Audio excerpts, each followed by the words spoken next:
तो गुरुजी आज हमको उपाय बता ही रहे हैं कि सास को क्या उपाय करने हैं, बहू को क्या उपाय करने हैं रिश्ते संभालने के लिए।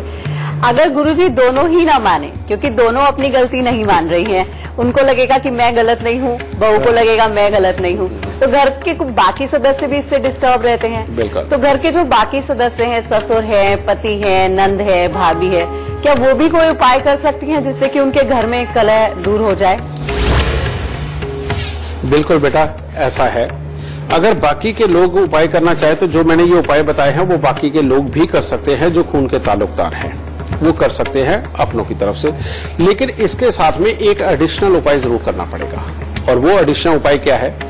बृहस्पतिवार के दिन कच्चा पीला सूत लपेट करके ये पीपल को लपेटना चाहिए, और साथ में उसके ऊपर जल जरूर चढ़ाना चाहिए, क्योंकि ऐसे में बृहस्पति की एनर्जी को घर पे लेके आना और बृहस्पति को स्ट्रांग कर लेना ये बहुत जरूरी है। और जिन लोगों का बृहस्पति स्ट्रांग हो और अच्छा हो जाए, बाकी के ग्रह कितने भी खराब हो, घर कभी नहीं टूटता बेटा। वहां पर घर के अंदर एक दूसरे के साथ मिलनसारी, एक दूसरे को समझना, ये अपने आप ही पैदा हो जाता है।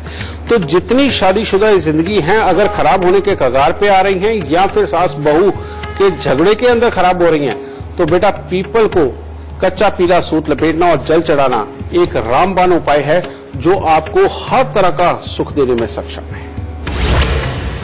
तो गुरुजी ने अभी तक हमें उपाय तो बता दिए हैं कि किस तरह के उपाय सास कर सकती है, किस तरह के उपाय बहू कर सकती है। गुरुजी, वास्तु में बदलाव करके भी हम सास बहू के झगड़े को खत्म कर सकते हैं? बिल्कुल बेटा, ये किया जा सकता है। वास्तु में चंद्रमा का स्थान कौन सा है? उत्तर पूर्व साइड, ठीक है।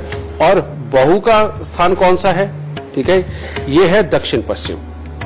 तो अगर दक्षिण पश्चिम में वॉशरूम होगा या दक्षिण पश्चिम के अंदर बेटा वहां पर कबाड़ वगैरह रखा हुआ होगा, और ऐसा ही ये उत्तर पूर्व के अंदर है, अगर उत्तर पूर्व के अंदर वॉशिंग मशीन वगैरह या शौचालय वगैरह होगा या फिर किसी भी तरह का कबाड़ वगैरह रखा हुआ होगा, तो सास बहू की कभी भी एक घर में रहते हुए जम नहीं सकती। और अगर रहेंगी भी तो या तो दोनों बीमार रहेंगी, नहीं तो एक तो जरूर बीमार रहेगी, ठीक है। इसीलिए बेटा वास्तु का ख्याल रखते हुए घर के दक्षिण पश्चिम के अंदर से वॉशरूम को हटाना, और साथ ही वहां पर किसी भी तरह का कबाड़ ना होना, और वहां के वातावरण को खुशबूदार, बहुत अच्छा साफ सुथरा बना के रखना बेहद जरूरी है। और हाँ, वही दक्षिण पश्चिम के अंदर नीले रंग का पेंट, किसी भी तरह का पर्पल कलर का जो पेंट है वो किसी भी तरह का, और रेड कलर का पेंट किसी भी तरह का बिल्कुल नहीं होना चाहिए। और इसी तरह से उत्तर पूर्व के अंदर वहां पर वॉशिंग मशीन नहीं होनी चाहिए, कबाड़ नहीं होना चाहिए, शौचालय नहीं होना चाहिए, बिल्कुल साफ सुथरा होना चाहिए। और उस जगह पे एक खास चीज करो बेटा। वो खास चीज क्या कि ज्यादा से ज्यादा मात्रा में गंगा जल घर में रखो उस स्थान के ऊपर। वो नहीं रख सकते, चावल की बोरी रखो, वो नहीं अगर रख सकते तो एक चांदी का बर्तन लेकर के उसमें शहद भरो, और साथ ही उस चांदी को हर सोमवार को या हर बृहस्पतिवार को पीले चंदन का लेप लगाओ, ठीक है, या केसर का लेप लगाओ।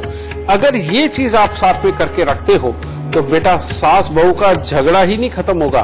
सास बहू बिल्कुल स्वस्थ रहेंगी और अपने परिवार के लिए अच्छा सोच के उसको बढ़ाने के लिए इकट्ठे प्रयास करेंगी, और दुनिया में एग्जाम्पल बनेगा कि यहाँ देखो सास बहू कैसे माँ बेटी की तरह रहती है।